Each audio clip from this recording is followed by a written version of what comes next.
Well, I was out checking this fence line.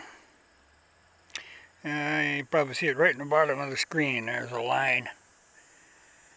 That is my west fence. And I haven't been up here for about a year.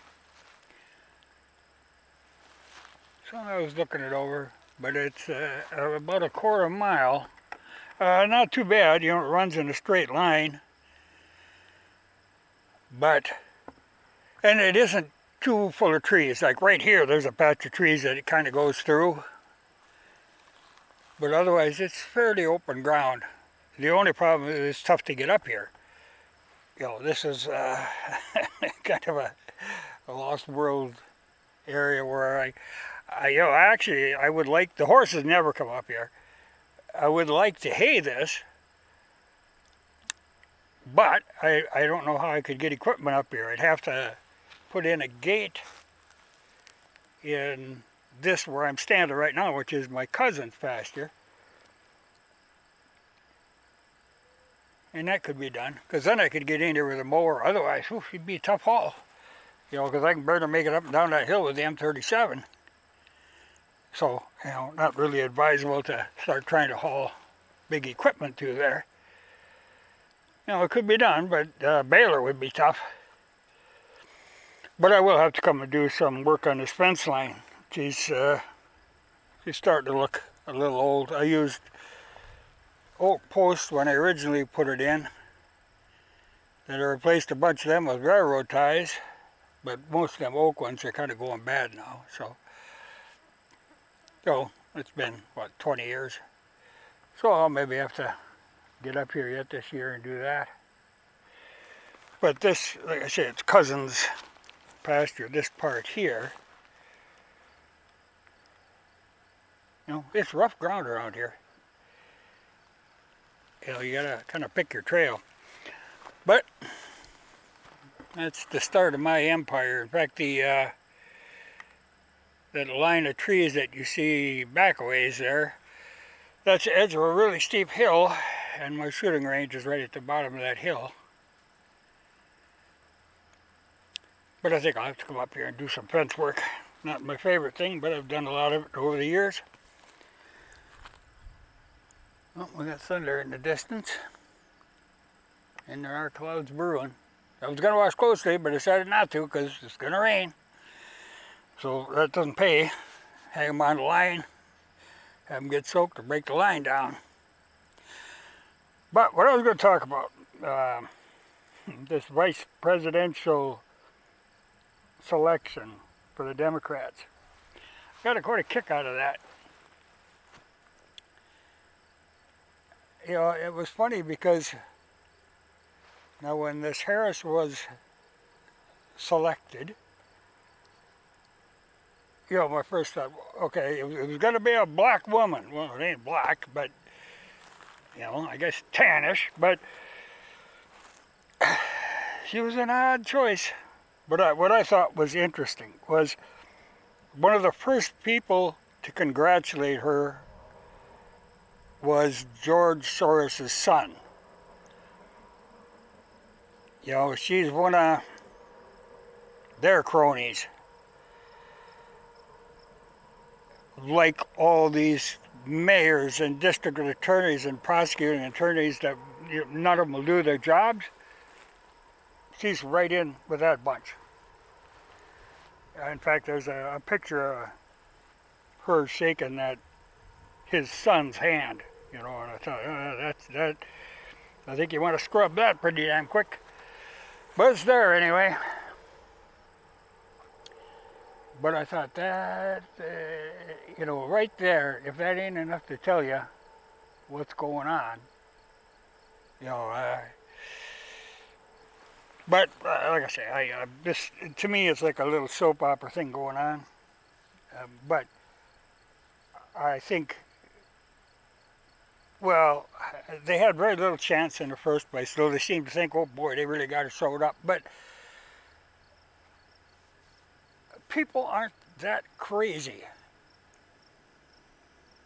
They may be Democrats, they may think that they're liberal, but they ain't completely crazy, or most of them aren't. you would start getting that group in power. You know, because it's such a setup scheme here. You know, they're running the dead man walking in the first place, who has no clue what's going on. You know, the whole idea is to get him in there, dragging in this vice presidential pick, which will shortly be in power. I mean, that's the whole scheme right there. You know, it's a heck of a scheme. And then to see who she's going to drag in theory, I'm sure they got this schemed out. They got somebody selected to be her vice president when she moves over. I'd say he's going to move over quick too. You know, that's the last crew you want to be in the way of, and he will be in the way of them. You know, they'll butter him along for now, but there's going to come a time when they're just going to say, okay, you're out of here, you know. So if he gets out alive, you'll be lucky. But, you know, because this is, you know, the Clintons and Obama, the whole shebang, they're all, you know, but all these people that are being sponsored by this Open Society Foundation that, like I say, don't want to do their jobs that they were hired to do. You know, they kind of gradually snuck them all in to key positions. You know, that's his theory. You know, he wasn't going to go at it hard. Go at it softly. Get a DA here and a mayor here, and, you know, and that's what he's done. And now they got everything. They're throwing everything at this one big push. Well, I think a lot of them, like Biden, he ain't going to live much longer, and Pelosi, she's on her last legs. So they got this last push they're going to make. But I think they're miscalculating this whole thing. But not for the first time. Oh, but it's funny. Like I say, to me, it's like a soap opera. You know, I would almost wish that they had a chance because it would make it more interesting, but I can't see how this could possibly work with this vice presidential pick. There was none of them there that, you know, that was really going to work that he was looking at. But these were the kind of Soros hand-selected bunch. Yeah, it's going to be something else. But, like I say, it's kind of like science fiction in a way, too, because it really can't happen. It can't be allowed to happen. You know, if people are that nuts, you know, it always bothers me, you know, like with the Soros now, you know, that he that he is allowed to do this. Well, he claims he doesn't do it. He claims, oh, he just gives money. You know, billions and billions to all these weird little organizations. And what they do with it, he claims he has no control over. You know, that isn't his deal, but oh, it's his deal. He's just cooking on this stuff. The point of it is beyond me. But if he can get somebody in there that he can control, and that's what he's got lined up. But like I say, he ain't long for this world either. You know, so for all of them, it's the last big push. Yeah, a lot of rumbling. Good thing I didn't wash clothes.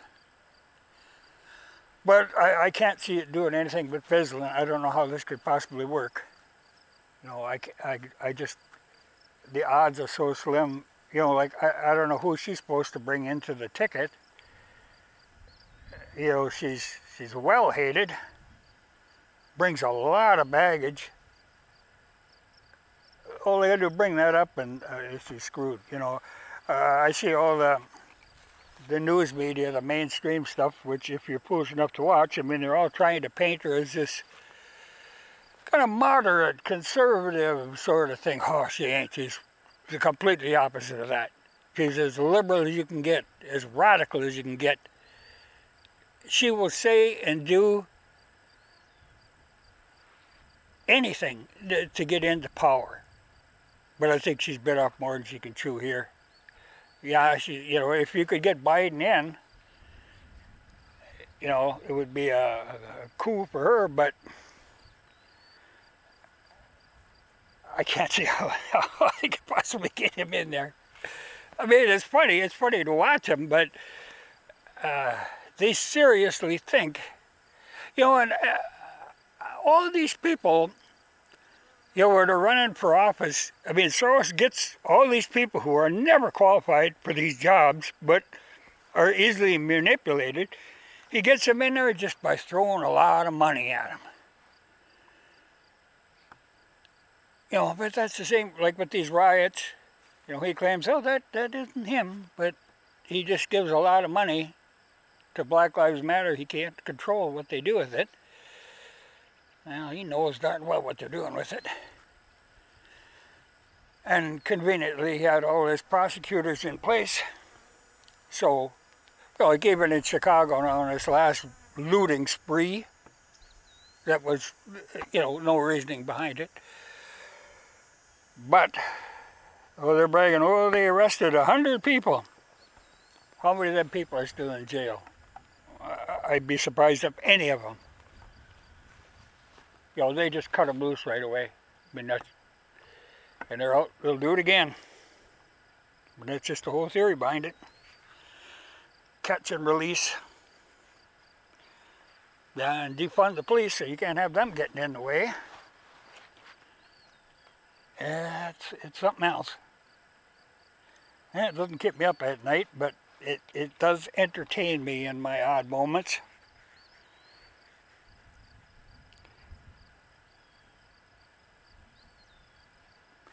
But it's really to see the shape that things are in, the things they've been allowed to get into. It's just amazing. But, okay, it always bothers me, like when this first started, everybody knew it was Soros that's bankrolling this whole operation, because this costs money, and he's the only one that's got that deep of pockets. And the only one who has the inclination to do this. And somebody said, well, why don't they just arrest him? Well, he's got every DA in his pocket already. It'd be kind of hard to pull that off. There's so much corruption in there, it's funny. But it always pisses me off when I think, they went in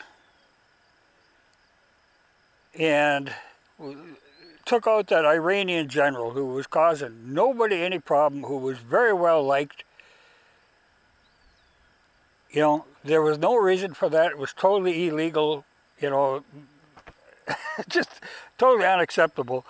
They took him out, which did nothing but hurt relations with the rest of the world. And yet we let Soros walk around. That just amazes me. If anybody deserves to be taken out, it's him. For the amount of damage that he has done to this country. And then you take out this general that did nothing. Just amazes me. But we got weird priorities. And even now, carrying on, the Democrats are all, ooh, Russia, Russia, Russia. Republicans are all, woo-woo, China, Iran, China, Iran. They kind of give Syria a break for a change. That was another boondoggle.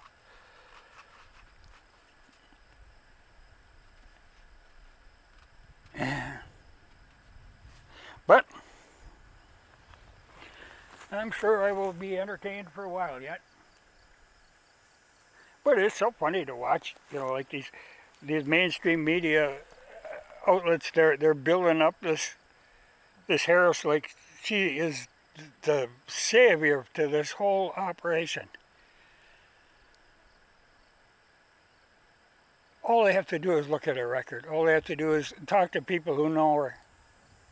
It's just all bullshit, but they're great at slinging bullshit. But man, there's a point in there where you can kind of stretch the truth a little, but then there's outright lying. And I'm seeing a heck of outright lion. You know. Yeah, well. But yeah, I'll have to come back up here and do some fencing sometime.